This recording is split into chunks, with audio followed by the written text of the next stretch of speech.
Good evening, students. Welcome to Cubic classes. My name Vikas sir. आज की जो हमारी क्लास है, दिस इज अबाउट मैट्रिसेस. तो मैट्रिसेस की हम लोग पढ़ाई कर रहे हैं. This class 12 topic. और इस मैट्रिसेस की पढ़ाई में हम लोग बिल्कुल स्टार्टिंग से पढ़ेंगे. तो मैट्रिसेस बेसिकली क्या है? मैट्रिसेस क्या है कि हम ये हमारे पास एक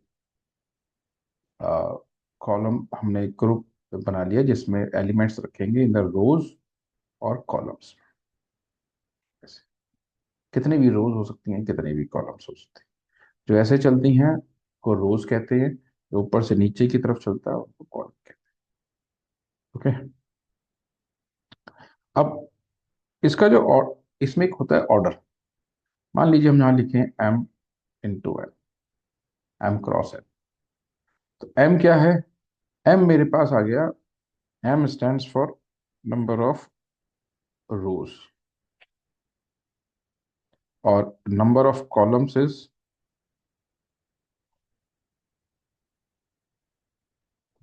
एन. कितने एम, कितने रोज हैं, कितने कॉलम हैं, ठीक है, एम और एन से पता चलता. और कितने एलिमेंट्स हैं, number of elements, M multiply by N. मान लो एम 2 है, एन 3 है, तो एलिमेंट्स कितने हो गए? 2 मल्टीप्लाई बाई 3 6. एम 3 है, एन 5 है, कितना हो गया? 3 5 जा 15. एम 4 है, एन 2 है, 4 2 जा 8 एलिमेंट्स. तो एलिमेंट्स क्या हो गए? यहां पर जो हम नंबर्स पुट करते हैं, जो नंबर्स पुट करते हैं, ये सारे हमारे पास एलिमेंट्स. तो तीन चीजें हमने देखी. एक तो ऑर्डर. ऑर्डर है M cross N. M stands for the number of rows, N stands for the number of columns. और टोटल एलिमेंट्स कितने? M into M multiply by N. एक केस लेके चल लेते हैं. मान लीजिए आपके पास 2 क्रॉस 3 का ऑर्डर है, यानी दो रो. उसमें कुछ एलिमेंट्स पुट कर देते. 5 6, 5 1 6, 2 -9 और 3. कुछ ही पुट कर सकते हैं. दो रो होगी, एक रो ये हो गई, दूसरी रो ये. कॉलम हो गए 3. कौन कौन से हो गए? 1 2 3. टोटल एलिमेंट्स कितने हो गए? तो 2 मल्टीप्लाई बाई 3 6. तो 1 2 3 4 5 6. इस तरीके से हम इन चीजों को करते हैं. ओके.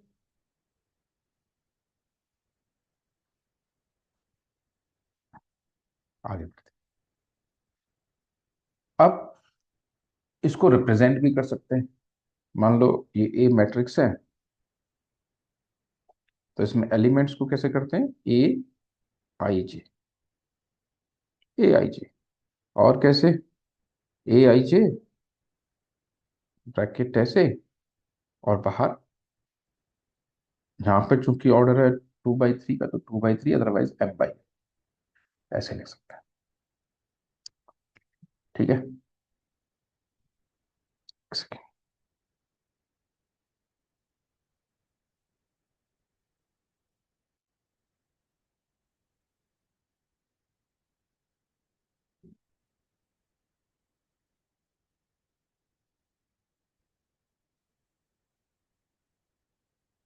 ठीक है. मान लीजिए मैं आपसे कहूं कि भाई एक काम करते हैं, हम लोग एक मैट्रिक्स बनाते हैं ए. और वो मैट्रिक्स ऐसे है जैसे कि ए आई जे, और मैट्रिक्स है 3/4. वो सब ज्यादा बड़ा हो जाएगा. तो 3/3 का, चलो 3/3 का मैट्रिक्स है. और आई जे का जो रिलेशन है वो हमने दे दिया I+J. ओके. तो आई और जे उस पर्टिकुलर एलिमेंट की पोजीशन को डिफाइन करते हैं। क्लियर है? जैसे यहां पर लेके चलते हैं। अब मेरे पास आई जे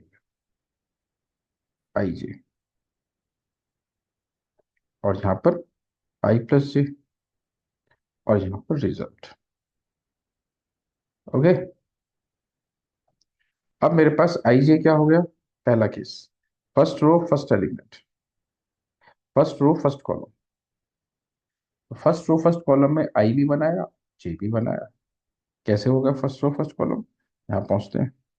अगर मैं देखूं, ये फर्स्ट रो है, ये फर्स्ट कॉलम है, तो ये वाला जो पॉइंट है 5 जो है, इसकी पोजीशन क्या है? इसकी पोजीशन है 1,1, 1/1।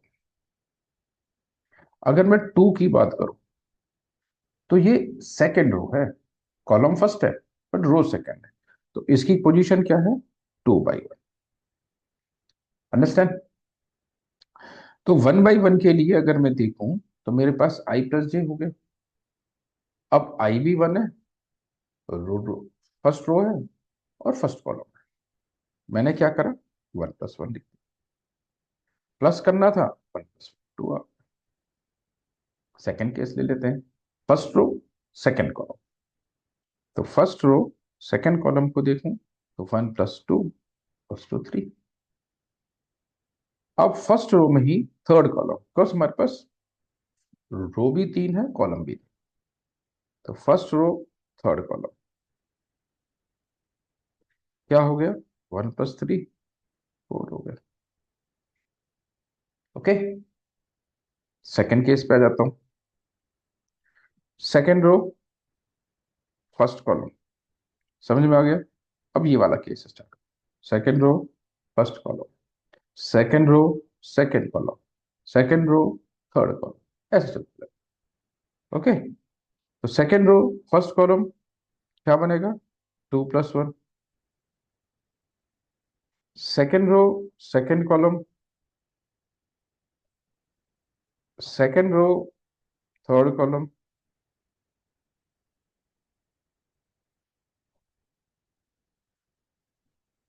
ठीक है। उसके नीचे वाली थर्ड रो। अब third row first column 3+1, I+J, 3,2, 3,3,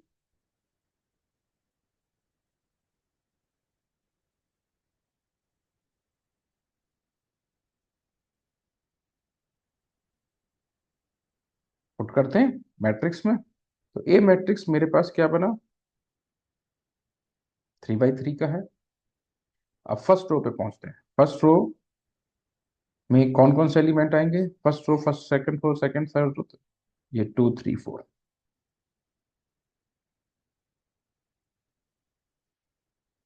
second row में 3 4 5, थर्ड रो में 4 5 6। तो अब हमारे पास जो ए मैट्रिक्स बना 3/3 का, और I+J वाली कंडीशन को सेटिस्फाई कर रहा है, वो ये बन जाएगा 2 3 4 3 4 5 4 5 6। एक बात और, मैट्रिक्स में ना सारे रियल नंबर भी आ सकते हैं और इमेजिनरी नंबर भी आ सकते हैं। इसमें कोई ऐसा नहीं है कि बस रियल ही आएंगे या इमेजिनरी आएंगे। जैसे भी आप चाहेंगे वहां तक वो चीजें पहुंच सकते हैं। क्लियर है? एक केस हम लोग और कर लेंगे, छोटा केस करेंगे। मान लीजिए हमारे को ए मैट्रिक्स बनाना है, E I J के हिसाब से एलिमेंट्स रखने हैं, ऑर्डर है 2/3 का।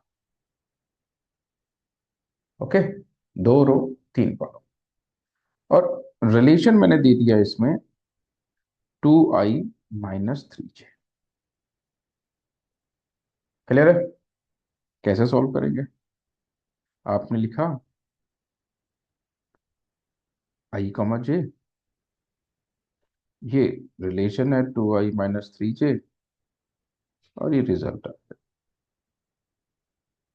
अब I J पे पहुंचते हैं, तो हमारे पास 1 1 है, पहला फर्स्ट रो फर्स्ट कॉलम।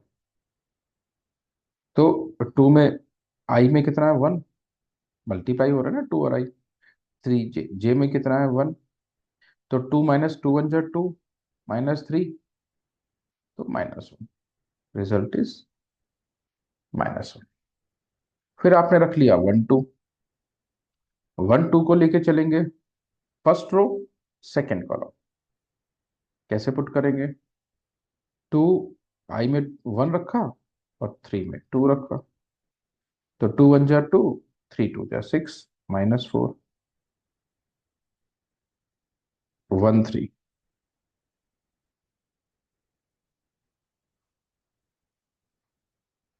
अब फर्स्ट रो थर्ड कॉलम है, 2i - 3j, 2 × 1 - 3 × 3, तो 2 - 3 × 3 = 9, -7। ठीक है, तीनों चीज हमारे पास हो। अब सेकेंड रो पे आ रहे हैं, second row first column, 2i है, तो 2 2 i2 हो गया, 3j है, j में 1 आ गया, तो 4 - 3 = 1, 2 2, सेकेंड रो सेकेंड कॉलम, तो 2 2 - 3 2, तो 4 - 6 -2, second row third column, just 20। तो यहां पर आपके पास आ गया 2 3, तो 2 3 वाले केस में टू, ए तो 2 है, बी J3 है, -5। अब आपको मैट्रिक्स बनाना है,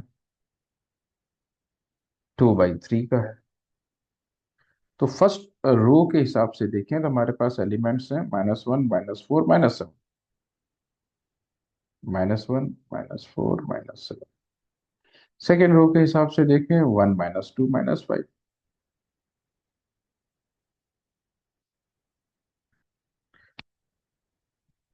तो इस प्रकार से हमारे पास ए मैट्रिक्स बन गया, जो हमारी रिक्वायर्ड कंडीशन है 2i - 3j के हिसाब से, उस कंडीशन को फुलफिल कर। बात समझ में आ गई है? सभी को बातें क्लियर हैं? हम लोग आगे प्रोसीड कर रहे हैं। ठीक है, अब इसमें ना एक बात आपके पास हो, वो बात क्या आती है? वो बात ये आती है कि अगर दो मैट्रिक्स है, दो मैट्रिक्स है, एक ये ए और एक बी, दोनों का मैट्रिक्स है 2/2 पावर, यानी दोनों में दो रोज हैं और दो कॉलम है। मान लीजिए मैं कहूं दिस इज x 8 7 y, और कह दिया जाए कि भाई यहां पर है 2p q 7, और आपसे कहा जाए कि भाई a = b है, ए मैट्रिक्स जो है बी मैट्रिक्स के इक्वल है। आप सिंपल कर दोगे, दोनों मैट्रिक्स को इक्वल प्रूव कर दोगे, इक्वल रख दोगे।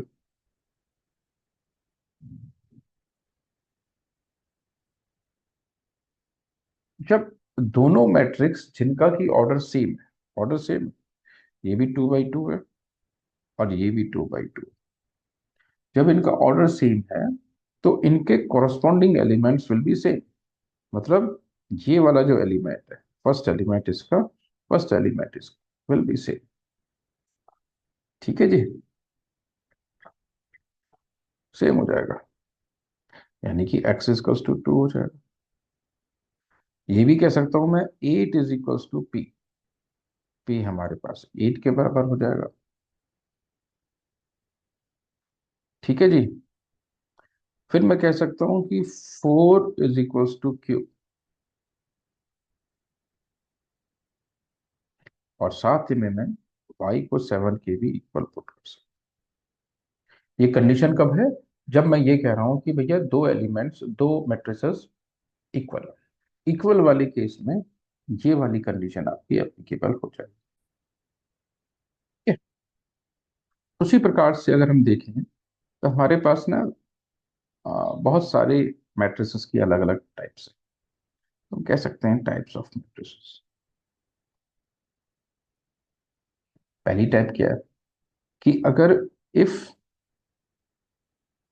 m और n इक्वल हो जाए, अगर m n के इक्वल हो जाए तो क्या होगा? Number of rows will be equals to number of columns. Rows और कॉलम्स इक्वल हो गए, लेंथ और ब्रेड्थ इक्वल होगी, स्क्वायर बन गया। हम क्या बोलेंगे इसको? This is a square matrix.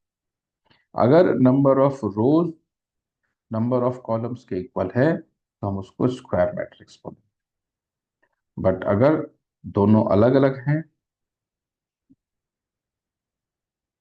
तो हम उसको रेक्टेंगुलर मैट्रिक्स बोलेंगे। क्या बोलेंगे? Rectangular matrix. क्लियर है? और अगर उसमें सिर्फ रो हो, अगर उसमें सिर्फ रो हो तो उसको बोलेंगे रो मैट्रिक्स। और अगर सिर्फ कॉलम हो तो उसको बोलेंगे कॉलम मैट्रिक्स।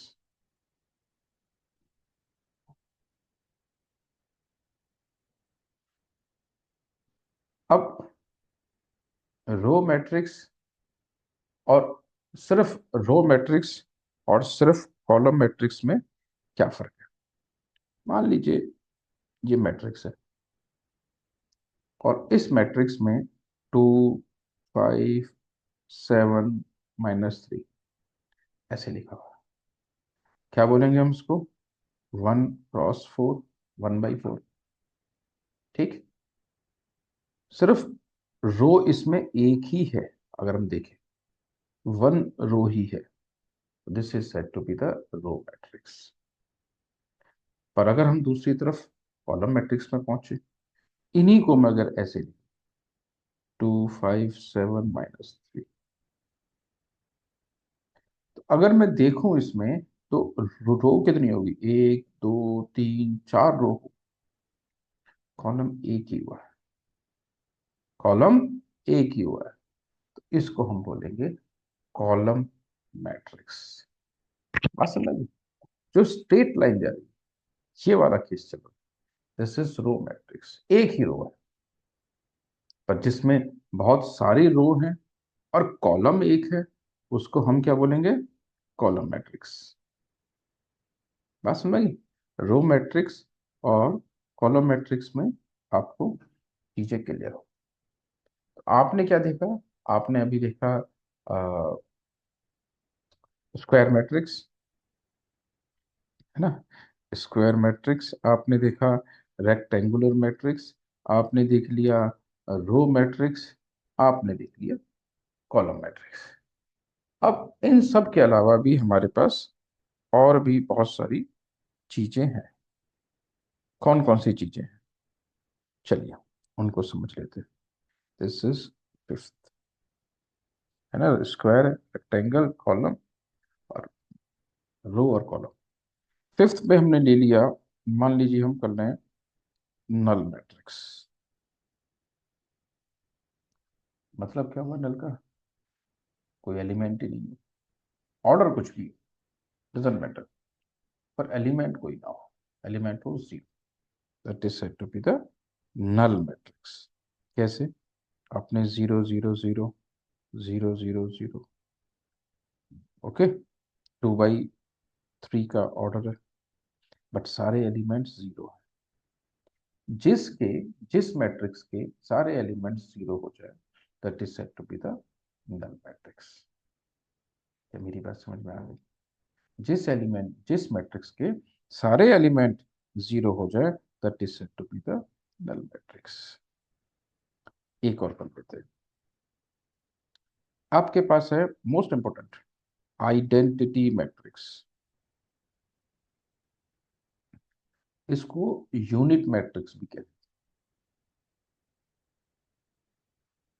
ठीक, आइडेंटिटी मैट्रिक्स और we can call it as unit matrix. इसको कैसे करने का तरीका है, आपके पास 1 0 0 1 2 by 2 का ऑर्डर है, आपके पास 1 0 0 0 1 0 0 0 3 by 3 का ऑर्डर। ओके, तो पहली चीज तो ये कि ये केस किसका होगा, this case is square matrix. Square matrix का मतलब अगर मैं बोलूं तो मैंने अभी पढ़ा है कि भाई m is equals to n। m is equals to n का मतलब क्या है, number of rows is equals to number of columns. अगर ऐसी स्थिति बन के आ रही है, then we can say that it is a case of then it is a case of square matrix. और अगर ऐसी स्थिति बन के आ रही है, ये फॉर्म आ रही है 1 0 0 1 1 0 0 0 0 1, then it is a identity matrix. Okay, क्या है ये, आइडेंटिटी मैट्रिक्स। आइडेंटिटी मैट्रिक्स के बारे में एक बात और ध्यान रखिएगा, अगर ए कोई मैट्रिक्स है, उसको मल्टीप्लाई हम आई से करें तो हमारे पास ए ही आए, यानी I identity matrix act as a one. अगर किसी नंबर को वन में मल्टीप्लाई करोगे तो यू विल बी हैविंग, ऐसी किसी मैट्रिक्स को identity matrix of both of the same order, both of the same order, तो आपके पास जो रिजल्ट आएगा वो मैट्रिक्स विल बी सेल्फ। उम्मीद करूं चीजें समझ में आ रही है, आइडेंटिटी मैट्रिक्स समझ में आया, नल मैट्रिक्स समझ में आया, ये सारे के सारे मैट्रिक्स समझ में आ गए। और एक मैंने आपको करवाया है equality of matrix, equality of matrix मैंने आपको स्टार्टिंग में करा। तो ये कुछ मैट्रिक्स आपके पास है। अब हम फर्दर प्रोसीड कर रहे हैं। जैसे हमने इक्वल मैट्रिक्स के बारे में बताया कि उनके कॉरस्पॉन्डिंग एलिमेंट्स सेम है, अब हमारे पास टॉपिक आ रहा है अलजेब्रा ऑफ मैट्रिसेस। ठीक है, हम उसको कंटिन्यू